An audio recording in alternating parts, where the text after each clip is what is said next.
Et bonjour à tous, bonjour à toutes, bienvenue dans ce nouveau numéro d'Avantinissa. C'est le grand retour de l'émission Thérapie. On est très très content. Ce début d'émission est beaucoup trop enjoué pour ce résultat, cette défaite face à Lorient, première défaite de la saison pour l'OGC Nice. Un peu la douche froide après du coup les performances qu'on avait vues au mois d'août et sur ce début de mois de septembre. Bon, c'est bien malheureux, mais ce show must go on, hein, comme on dit. Donc on va renouveler un peu ce format d'émission Thérapie qui vous avez tant plu ces dernières saisons, qui nous avait aidé à traverser l'ère Patrick Vieira.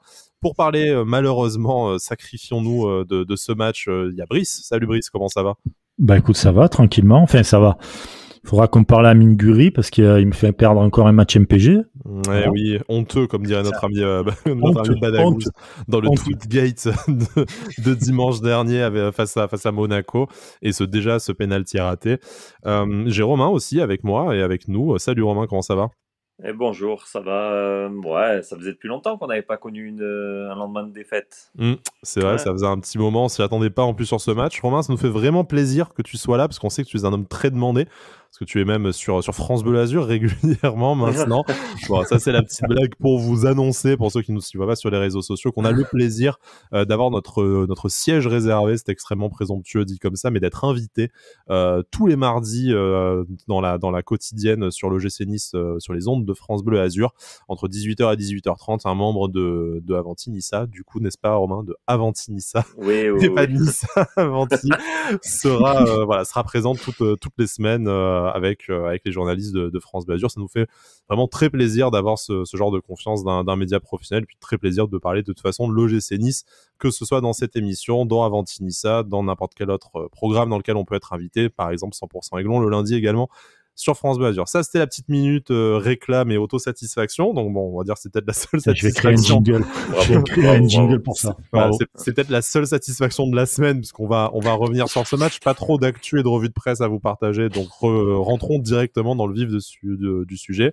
Donc, nous sommes jeudi soir, donc un peu moins de 24 heures après ce match face à Lorient. Défaite de l'OGC Nice 1-0, on ne s'y attendait pas vraiment, comme je disais, et je vous propose de commencer comme d'habitude quand je lance ce genre d'émission, par un peu votre sentiment. Comment est-ce que vous avez vécu la soirée d'hier? Est-ce que vous y attendiez? Et, déçu, choqué, qu'est-ce que voilà, un premier mot sur cette rencontre? Décevant, en tout cas, très décevant, parce que c'est une équipe normalement qui est largement à la portée de l'OGC Nice. Et on a vu que finalement, Lorient a bien joué le coup et Nice n'a pas du tout joué en fait, clairement. Il y avait rien qui allait, c'était pas du tout dans le tempo, il y avait pas d'engagement, les duels, ils les perdaient trop facilement, je trouve, face à une équipe de Lorient qui est pas non plus mastoc, tu vois. Donc il y avait des trucs qui clochaient réellement dans cette équipe mais tant mieux que ça arrive en début de saison, cela dit. Moi, bizarrement, l'État, on va dire oui, très déçu parce que moi, personnellement, je voyais plutôt les 3 points au bout des 90 minutes. Mais après, c'est une défaite qui, pour moi, me fait pas si peur que ça. Je m'explique, hein, on a eu des situations. Je pense qu'on va reparler de... Lorient nous a donné des situations, peut-être plus exactement quand même, parce que on reprendra la liste après, mais les Lorientais, vous êtes des frères, quoi. Parce que vous avez vraiment tout fait pour qu'on essaie de gagner cette rencontre. Non, c'est vrai qu'ils nous ont donné des situations, mais après, je veux dire, il y a eu quelques situations aussi qu'on a su se créer. Je pense, face à face de Gouiri. Mais après, je trouve que par rapport au match précédent, contre Nantes, au final, c'était pour moi un peu pareil. On a vachement subi. Et puis au final, on claque 2 pions, on ne sait pas d'où ils viennent. Et là, ce match, tu subis la première demi-heure. Et après, le seul truc qui a changé par rapport aux autres matchs précédents, c'est pour moi la réussite, quoi. Parce qu'on avait énormément de réussite sur les matchs précédents, sur les 4-0, il ne faut pas se voiler la face, hein, chaque action ça faisait but. Là, on était plus dans le dur. Voilà, mais après, ça me fait pas peur. Moi, je pense qu'au contraire, ça peut faire du bien, cette défaite. Et peut-être que comme ça, ils arriveront à rentrer dans le match un peu plus facilement. Ouais, c'est vrai que mieux gérer la saison, ouais, carrément. Le gros problème quand même, au-delà du résultat, on va y revenir et à toutes ces occasions de revenir au score manqué, c'est que encore une fois, on avait émis cette alerte après le match face à Nantes qu'on gagne, on avait émis cette alerte à nouveau après le match face à Monaco où on limite les dégâts et où on s'en sort finalement un peu déçu suite au pénalty raté de Gouiri. Ben là encore, pour la 3e fois d'affilée, tu ne joues pas en première période. C'est à cette occasion-là que Lorient ouvre le score du coup sur et pas forcément contre le cours du jeu en plus. Lorient mérite plutôt de marquer en première mi-temps par rapport à ses efforts. Et même si du coup tu n'arrives pas cette fois à inverser la tendance en deuxième période, mais en fait tu ne peux t'en prendre qu'à toi-même, c'est que ce début de match, tu perds le match parce qu'encore une fois, en première période, jamais tu n'es rentré dans la partie. Peut-être que j'exagère en disant une première période. Dans mon souvenir, on a quand même plutôt accéléré, passé 30-35 minutes de jeu, on a commencé un peu à revenir d'entre les morts, mais en fait voilà, tu as cette entame de match où tu te fais punir, et comme tu disais Romain, peut-être que tu marqueras pas 4 buts à chaque rencontre, tu n'auras peut-être pas la précision chirurgicale ou la chatte ADD pour remonter à chaque fois, donc voilà, là, avant même de décortiquer individuellement, parce qu'on va forcément parler de Gouiri qui est en situation d'échec en ce moment, t'as une 3e fois une question d'attitude où tu ne rentres pas dans la rencontre et logiquement tu ne peux pas gagner face à toutes les équipes si tu ne joues pas le match de la première à la dernière minute. Moi je pense sincèrement que Galtier, d'après moi, ça doit commencer à lui monter au cerveau. Il avait l'air en conférence d'après-match, en tout cas. Ouais. Il n'a pas dit qu'il avait vu des choses bien. Voilà. Donc d'après moi, ça doit commencer un peu à le gonfler. Et maintenant, le fait de pouvoir s'appuyer sur une défaite, et qui est, pour moi, la principale cause, c'est notre entame de match encore dégueulasse, comme tu l'as dit. Parce que sinon, après, on a bien vu qu'on a maîtrisé après, à part quelques situations de compte qu'a pu avoir Lorient, mais sinon, on a maîtrisé du début jusqu'à... 64% de possession de balle, t'as le plus de tirs, le plus de passes. Au niveau des stats, effectivement, à partir de la seconde période, tu domines ton adversaire. Au bout d'un moment, il s'était étouffé et tout. Mais par contre, moi non plus, j'arrive pas à comprendre le pourquoi. Que ça t'arrive sur un match, ok. Un autre, allez. Attends, mais là, ça commence à faire, long quand même. Ça fait quand même pas mal. Brice, je me doute bien que t'as pas forcément l'explication, sinon passe le petit mot à Bada qui transmettra à Christophe Galtier. Mais est-ce que pour toi un début d'explication sur pourquoi là ça se répète que l'OGC Nice n'arrive pas vraiment à rentrer dans le vif du sujet tout de suite? Parce qu'à mon avis, je pense qu'ils ont fait un très bon entame, qui se sont peut-être vus un poil trop beaux, avec peut-être un peu trop de facilité à marquer, et qui sont restés peut-être un peu là-dessus, et que de temps en temps, il te faut aussi une petite défaite pour te dire qu'il faut un peu reposer les pieds sur terre et pour mieux travailler, repartir. Et comme disait Romain, cette défaite va servir, et il te faut toujours une défaite pour dire attention, souvenez-vous de tel match, on refait pas pareil, etc., pour ressaisir un peu les joueurs, etc. Donc moi, je pense que c'est plus le côté pas nonchalance ou quoi, loin de là, mais genre ça va, on a battu le champion de titre, on a battu un tel, ça va le faire. Et c'est peut-être ce côté-là, ça va passer. Nantes, c'est passé parce qu'on avait un peu plus de talent. Des fois, t'as beau avoir un peu plus de talent, mais t'as des joueurs un peu plus intelligents dans le jeu, dans les moments forts et les moments faibles, qui ont su gérer. Lorient a su faire ça, parce que Lorient n'a pas été non plus... c'était pas l'orienté, qui... Après, ils ont tapé Lille et Monaco à domicile. Déjà, ils font un excellent début de saison. Tu peux aussi bien sûr choisir de voir de façon positive, de te dire, Lorient aujourd'hui est 5e de Ligue 1, puisqu'ils t'ont battu. Donc voilà, c'est qu'une seule défaite. Tu as un meilleur effectif sur le papier en qualité intrinsèque. Donc normalement, sur une individualité ou quoi, tu peux t'en sortir, comme ça a été le cas à Nantes, par exemple. Là, c'était un peu ça finalement, tu vois. Tu as quand même pas mal de chattes et tout. Donc tu peux toujours t'en servir de ça, mais des fois, ben voilà, ça tombe pas, c'est pas le moment, c'est pas le bon match pour ça. Et puis t'as un Gouiri qui est aussi en dedans, parce que normalement, Gouiri il pourrait te planter le match à lui seul aussi, tu vois. Alors, parlons-en, puisque tu évoques le sujet, commençons par là. Effectivement, sur les réseaux sociaux, ça a Il également me été doit une victoire MPG. Moi aussi, je te rassure. la principale réaction.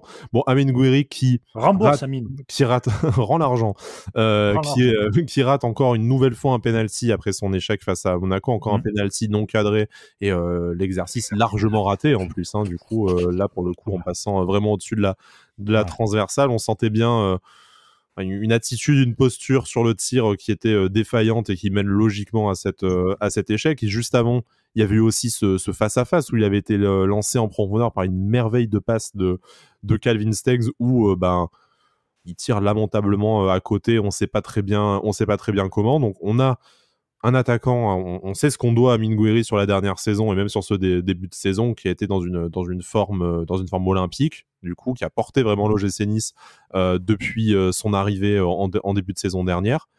Maintenant, aujourd'hui, l'idée n'est pas de bazarder Amine Gouiri parce qu'il reste sur deux mauvais matchs, mais aujourd'hui, comment tu gères ce temps faible de ton meilleur joueur, de l'attaquant qui a porté ton club depuis 12 mois? Est-ce que ça veut dire que Amine Gouiri doit, par exemple, être utilisé davantage sur l'aile gauche ou il pourra utiliser ses qualités, mais où peut-être il sera un peu moins exposé à des situations, on attendra peut-être un peu moins de lui, peut-être que Delors et Guessant ou Dolberg, s'il revient de blessure, seront un peu plus mis en valeur, donc ça lui permettra de reprendre un peu de confiance dans l'ombre des deux attaquants titulaires. Est-ce que tu dois carrément le mettre sur le banc? Est-ce que tu dois continuer à l'aligner mais juste changer de tireur de pénalty?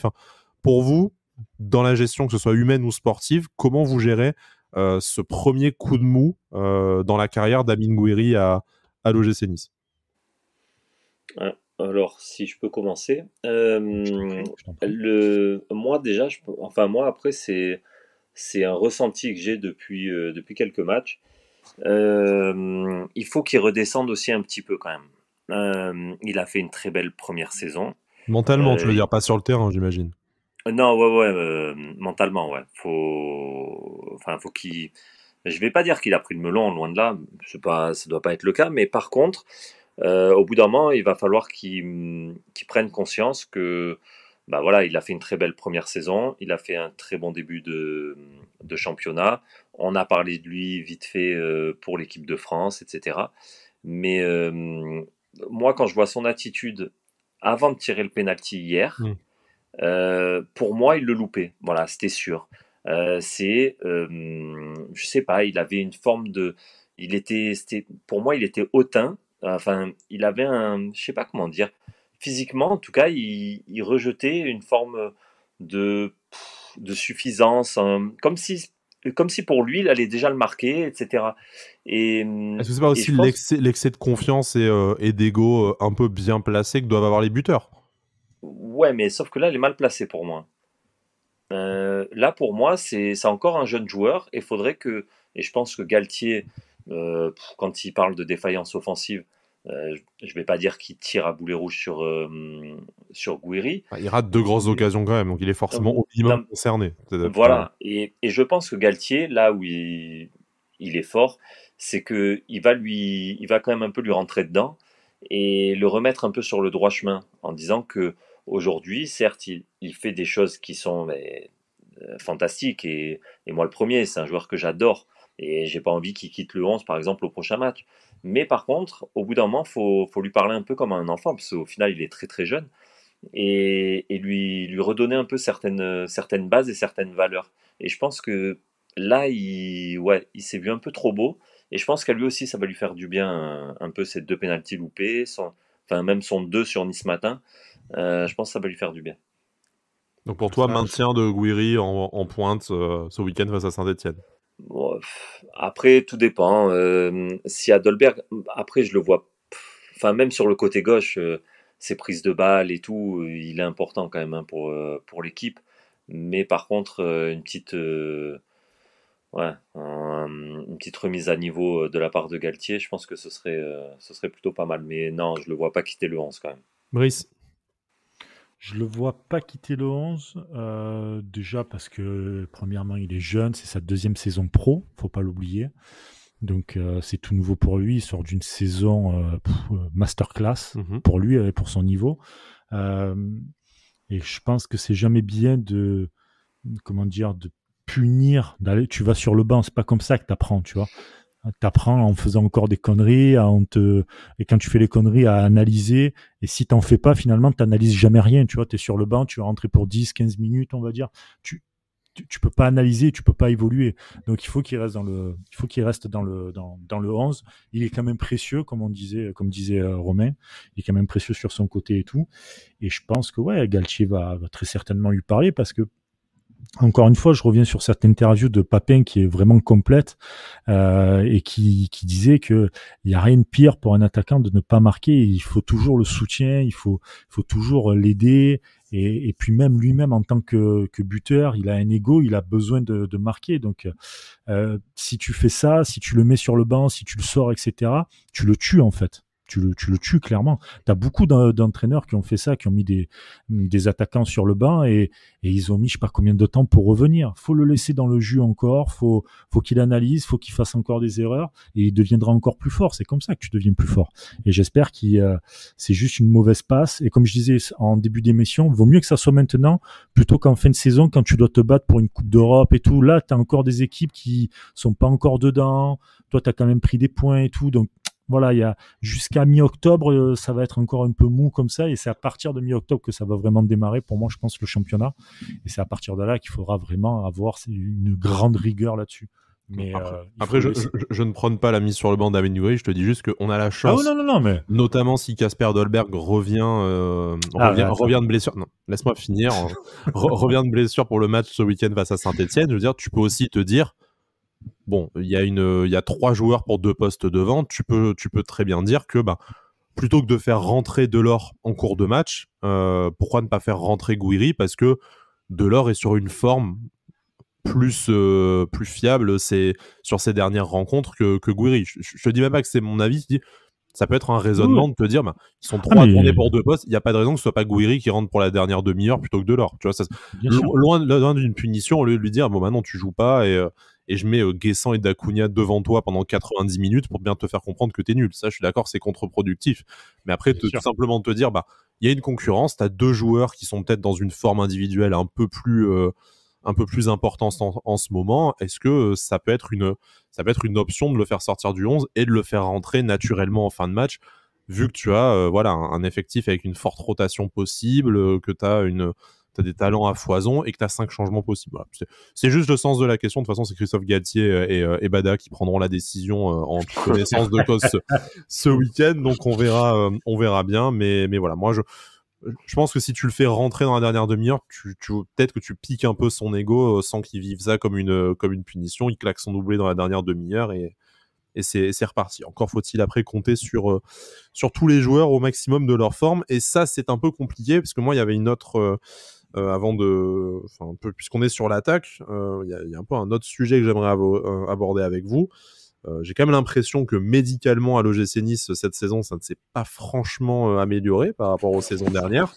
On a un effectif un peu plus fourni, ce qui nous permet un peu de jouer contre les blessures. Là, il y a notamment Justin Kluivert qui sort sur blessure après avoir concédé le coup franc qui emmène le but Lorienté notamment. Ce serait assez important. En tout cas, ce ne serait pas juste un coup ou une douleur. Il y a l'option de plusieurs semaines d'absence qui a été évoquée notamment dans la presse. Donc déjà, moi, je trouve pas forcément ça trop normal. Est-ce que c'est le joueur qui est fragile à la base ? Peut-être, mais là, ça fait déjà 2 blessures. On sait qu'il y en a eu pas mal d'autres de joueurs blessés déjà. Heureusement qu'on a cet effectif fourni, mais là, en fait, est-ce que l'effectif fourni, ça va suffire ? Puisque dès le mois de septembre, tu commences à avoir des problèmes à certains postes de joueurs qui ont des blessures à répétition. Ça peut être aussi un... Vas-y. Ça peut être aussi un problème où tu as une préparation intensive et que ça casse maintenant, on va dire, mais qui sont préparés pour aller plus dans la longueur, tu vois. Tu as des préparations comme ça où les mecs, ils sont vraiment sur sur le physique à fond, ils arrivent un peu émoussés, premier claquage et tout, ça se passe mal. Et puis après, dans la saison, finalement, quand les autres commencent un peu à chuter, eux, ils sont en forme. Donc, tu peux avoir ce truc-là. Je suis pas prépa physique, donc je peux pas plus en parler que ça. Mais en tout cas, tout ce que je sais, c'est qu'en lisant pas mal d'études, etc. et tout là-dessus, parce que ça m'intéresse un peu aussi cette thématique-là. T'as beaucoup de blessures qui sont aussi parfois mentales en fait. T'as tellement peur de te blesser, t'as tellement peur de rechuter. L'appréhension dans les et finalement dans les contacts, dans les appuis et du coup. C'est ça. C'était dans le vestiaire, une émission sur le vestiaire où t'avais un ostéopathe qui était venu et il disait que des mecs comme Abu Dhabi et tout qu'il avait eu, tout est dans la tête en fait. Les mecs, ils se blessent parce que ils ont eu des graves blessures, mais après, derrière, c'est mentalement où ils n'arrivent pas à passer le cap. Peut-être que des mecs comme Attal, au-delà de l'hygiène de vie, ça doit être ça aussi. Boudaoui, c'est peut-être un peu ça aussi, tu vois, parce que Boudaoui est blessé, je crois, aussi, là. Il est touché, en tout cas. Après, touché. Touché, donc tu vois... On n'a pas trop d'infos sur la durée de l'indisponibilité, mais effectivement, il sort à la mi-temps remplacé par Guessant. Donc, c'est probablement pas un choix tactique ou une sanction pour Hicham. J'espère pas. Mais voilà, tu vois, donc, t'as les deux hypothèses. Soit la prépa physique cet été, elle a été méga rude et que là, ça commence un peu à casser, mais pour l'après, ça va aller. Soit sinon, c'est vraiment dans la tête où les mecs, dès qu'ils chutent un peu, mentalement, ils ont l'appréhension, comme tu disais, de rechuter et plam, ça casse, quoi, tu vois. Romain, toi qui étais un peu plus auprès des athlètes, du coup, et des staffs, est-ce que on sait que l'OGC Nice a quand même lourdement investi dedans via Ineos pour professionnaliser aussi son secteur médical. Il y a la pelouse aussi qui s'est améliorée, que ce soit à l'Alliance ou au centre d'entraînement. On sait que ça avait pu, avec les appuis assez durs, provoquer certaines blessures. Là, on a l'impression quand même que soit on repart sur des profils de joueurs fragiles, malheureusement, soit on sort pas vraiment non plus de ce cercle de pépins physiques. Après, est-ce que c'est comme dit Brice, c'est le contre-coup de la préparation et tout le monde sera au top de sa forme au mois de mars, ou est-ce qu'on ne se sort malheureusement pas de... Après, pour ce qui est de Kluivert, il me semble que déjà, lui, sa prépa, il l'a commencé assez tard, non? Il l'avait faite à la Roma? Non, il avait été mis sur la touche à la Roma, ça faisait partie du loft, effectivement, et nous, il avait mis un certain temps à arriver, en tout cas un peu plus longtemps que pour faire la totalité de la préparation à Divonne. Donc, elle a pu être un peu tronquée. Mais bon, de là, se blesser 2 fois, là, déjà en début de saison. Ouais, après, moi, je suis un peu d'accord avec Brice. Après, il y a beaucoup de mental. Après, je pense que la charge de travail demandée par Galtier, enfin des échos que j'ai eus de toute manière, comparé déjà à ce que faisait Vieira, c'est le jour et la nuit, et il demandait une forte charge de travail au niveau de la prépa. Donc si en plus lui il arrivait un peu à la bourre, on sait qu'il est un petit peu fragile quand même, parce qu'apparemment il a des blessures musculaires qui arrivent assez souvent. Donc ça peut être une hypothèse concernant Kluivert, en disant que bon, il a une grosse charge de travail, peut-être qu'il est revenu, je sais pas, non, quoique c'est même pas la même blessure, j'allais dire, peut-être qu'il est revenu un peu vite, mais non, même pas. Mais admettons, ouais, enfin j'espère en tout cas que, bon, voilà, il a ces 2 blessures et qu'après il va plus nous en faire durant la saison. On sait qu'il y a une option d'achat sur le nombre de matchs joués notamment et sur la qualification ou non européenne de l'OGC Nice. Donc pour lui en plus, il y a quand même une incidence directe sur sa carrière en plus de l'incidence sur le niveau de l'équipe et de l'effectif avec et sans Kluivert. Ça a été notamment le sujet de pas mal de débats. Et c'est vrai, je ne sais pas si vous partagez ce que nos auditeurs nous avaient confié, mais niveau repli défensif et équilibre du couloir, c'était quand même, j'ai trouvé un peu plus efficace avec la présence de Justin Kluivert et évidemment aussi avec la présence, je suis désolé Brice, tu ne vas pas y échapper, de Melvin Barr qui a été... mais c'est pas ça. Moi, qui a été élu... Non, mais je sais que tu le détestes, mais... Non, je déteste pas. C'est que le mec avait fait 2 matchs et j'avais l'impression que Bada et toi, vous me parliez de Roberto Carlos. Tu vois, j'étais choqué. J'ai dit putain, j'ai loupé ça. Roberto Bardos, Roberto Bardos. Ouais. Mais les libéraux, un podcast que je vous conseille de suivre, m'ont dit que eux, ils pensent à Cafou. Il y a du truc.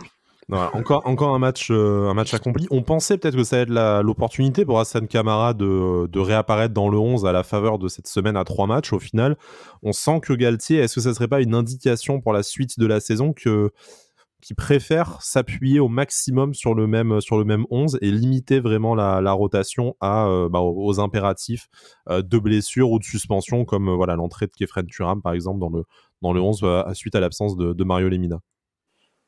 Après, de toute manière, comme il a dit en conférence de presse, pour l'instant, il n'est pas là pour faire de la rotation, vu qu'il n'y a qu'un match par semaine et une fois de temps en temps, deux matchs dans la même semaine. Lui, il va mettre forcément les meilleurs. Il n'y a pas de Coupe d'Europe, etc. Donc, c'est sûr que ceux qui sont remplaçants et qui voient leurs mecs qui sont au même poste qu'eux performer, ça va être dur pour eux de jouer, de gratter. Hormis suspension, blessure, ça va être dur de gratter du temps de jeu. Mais moi, je suis pas contre cette philosophie aussi de.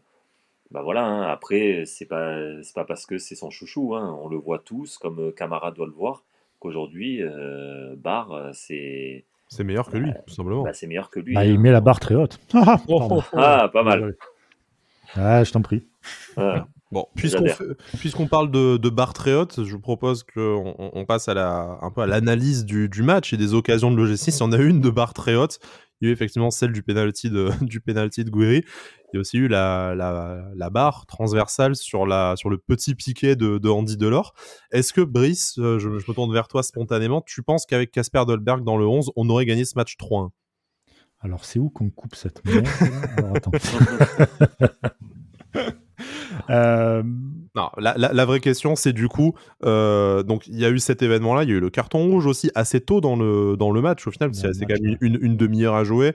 La passe en retrait foireuse au gardien qui a mené au petit piqué malheureusement manqué d'Andy Delors, le penalty concédé, même une tentative de but contre son camp des Lorientais, mais ils ont quand même réussi à faire en sorte que le ballon leur rebondisse dessus plutôt que dans le but. En fait, les opportunités, on les a eues un peu, merci, grâce à Lorient aussi. Bon, on peut parler aussi de pas mal d'occasions où on a eu des centres un peu dans la surface et au final, je citais la stat tout à l'heure, mais tu finis avec 13 tirs, mais un seul cadré.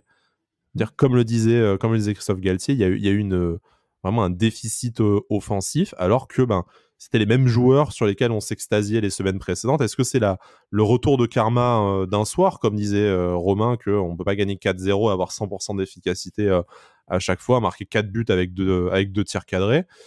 Ou est-ce que c'est pas un peu plus les limites qu'on voit en première période, de se dire il y a peut-être des petits problèmes d'approvisionnement de ballon ou de présence dans la surface? Comment tu expliques que même une fois que l'OGC Nice s'est remis la tête à l'endroit et a dominé la rencontre, on n'a pas réussi à produire quelque chose qui nous a mis en situation de l'emporter en dehors des cadeaux que la défense lorientaise essayait de nous faire? Parce que trop mou sur les passes, parce que pas présent quand même dans les duels, que tu le veuilles ou non, dans tout le match, les duels de Nice, putain, c'était laborieux. Et alors, ton milieu de terrain, mon gars, mon Dieu, mais putain, mais il a pris l'eau, quoi. Il a pris l'eau. L'absence de Lemina, selon toi? Ouais, il y a clairement. La question de méga Captain Obvious. Non, c'était pas ça. C'était l'humidité dans l'air. Non, mais clairement, je pense que Lemina fait beaucoup de bien à ce milieu-là. Et quand tu vois que tu as Thuram et Rosario qui arrivent à se gêner plusieurs fois d'ailleurs. Cette occasion-là. Oh là là. Voilà, au lieu de faire le tir des frères d'Eric, là, tu sais, de la hot dog, non, c'est un mec qui se retourne, il finit sur le cul, et là, genre, voilà, mais c'est ce que je disais dans le dernier podcast, c'est que Rosario est un bon joueur quand il y a Lemina à côté. Et Thuram et inversement pour Thuram. Et Thuram, si tu veux, avec Rosario, ils ont peut-être pas le même style de jeu, mais ils ont la même volonté de monter. Ouais. Et toi, en face de toi, tu as une équipe qui ne refuse pas le jeu, ce qui est très rare pour une équipe qui joue le milieu de tableau, on va dire, qui refuse pas le jeu, qui va tout le temps de l'avant. Les équipes de Pélissier ont toujours plus ou moins bien joué. Ils aiment bien le ballon. À un moment donné, les gars, ils ont laissé la promenade des Anglais. Donc, les gars, ils te mettaient des ballons en avant et puis ça déroulait. Et tu avais la défense qui se prenait des murs d'attaque. Et malheureusement, c'est malheureux à dire, mais tout ça cumulé fait qu'à un moment donné, même si tu as 2-3 actions, si tu veux être bon et assurer ton match, des fois ça va passer en faisant ça, et la plupart du temps ça passera pas parce que t'as pas la main mise sur ton match. Que tu le veuilles ou non, Nice s'est fait peur pendant 90 minutes. Clairement. Ils n'étaient pas dans les duels, ils n'étaient pas dans les passes. Tu voyais les passes, c'était mou. Je trouve qu'il n'y avait pas d'idée, les mecs étaient un peu perdus. Il n'y avait personne pour dicter le jeu, tu vois. C'est ça, en fait. Romain, clairement, c'est décevant la prestation de Khéphren Thuram, un joueur qu'on aime dans cette émission. Donc, je t'associe un peu à cet amour qu'on porte à Khéphren Thuram. Mais on attendait plus, c'était la chance pour lui d'être titulaire. Il avait fait des très bonnes apparitions sur le début de la saison. Mais effectivement, là, dans le milieu de terrain, comme l'a dit Brice, ça a quand même un peu explosé en vol. Les deux avec Pablo Rosario, bon, c'est la première fois qu'ils étaient véritablement associés aussi. Donc oui, après, c'est pas non plus compliqué. Il manquait des repères. Mais c'est là que le match s'est joué, selon toi? Bah, moi, après, mettre le poids sur le milieu, c'est vrai que ouais, le milieu, tu as un milieu avec Lemina, un milieu sans Lemina. Ça, on peut pas, enfin, par rapport au match d'hier, en tout cas, on peut pas le nier. Mais après, je veux dire, on a tellement voulu aller de l'avant, etc. Et comme le dit Brice, peut-être que c'est deux profils qui se projettent. Et en fait, peut-être qu'ils se sont un peu trop projetés et ils ont laissé les boulevards un peu derrière eux.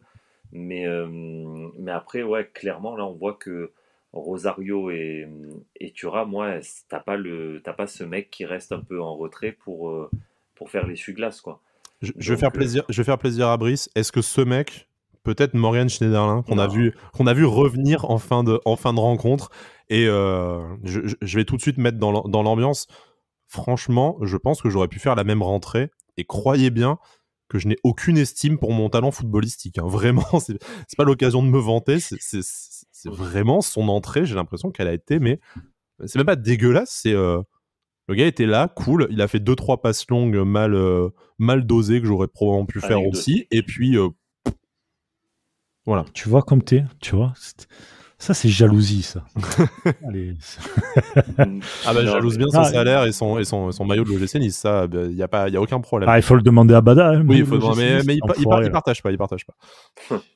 Non, mais clairement, Schneiderlin, il a pris un coup au niveau, lui, pour de bon, au niveau mental. Il s'est retrouvé de titulaire l'année dernière à 4e choix, voire 5e choix. Donc, il y a ça, il revient de blessure. Oui, après l'idée c'est pas, enfin, il est rentré une demi-heure dans un match où tout le monde a été dégueulasse précédemment. Malheureusement, il n'a pas sonné la révolte, mais bon, c'est difficile de lui mettre la responsabilité sur le dos également. Hein. Voilà, c'est ça. Non, mais c'est de toute façon, c'est simple, hein, c'est tout l'effectif compris, Galtier compris, qui n'ont pas réussi. Qui n'ont pas réussi ce match. Il y a pas. Pourquoi Galtier du coup? Est-ce que pour toi il y a un problème dans le choix de la compo ou de l'animation?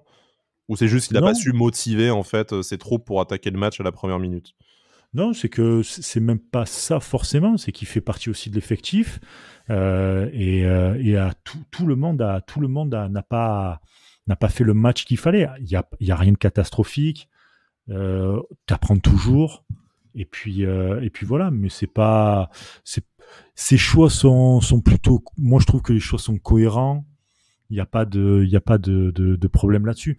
C'est peut-être que voilà, surpris par Lorient, peut-être mal travaillé le match face à Lorient. Faut pas oublier aussi que c'est la première fois qu'avec cet effectif-là, ça joue tous les 3 jours. Tu vois. Il y avait quasiment pas de récupération, je crois. Ouais, enfin, on est fin septembre, mec. Et oui, mais.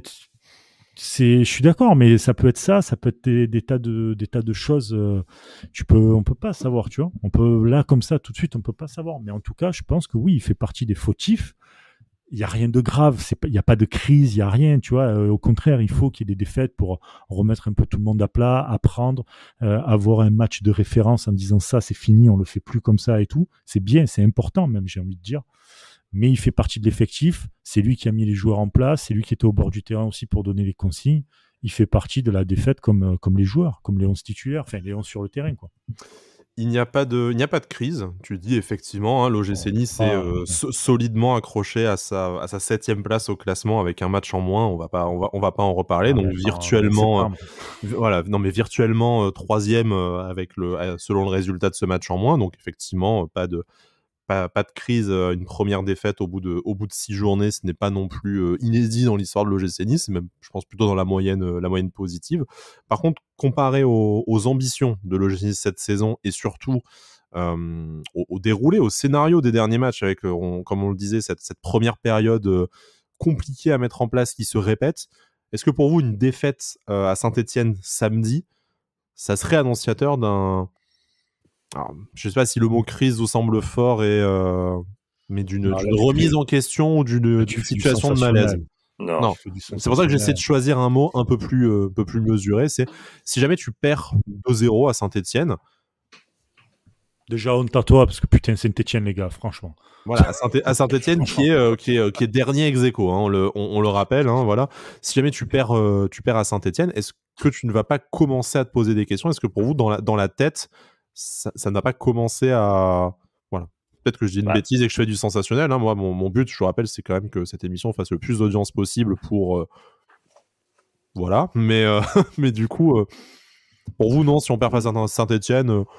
C'est formateur, on aura manqué de respect à cette équipe verte, et puis voilà. Attends, non, mais tout dépend aussi comment tu perds. C'est-à-dire que si tu perds parce que tu as mis 3 poteaux, t'as Etienne Green, je crois, Etienne Green, qui est dans les cages, donc il a pris un rouge, donc il sera suspendu. Ah bah en plus, tu vois, voilà, il sera suspendu, mais peut-être que le gardien remplaçant, tu vois, justement, il va vouloir sortir le match de sa vie parce que c'est le remplaçant, etc.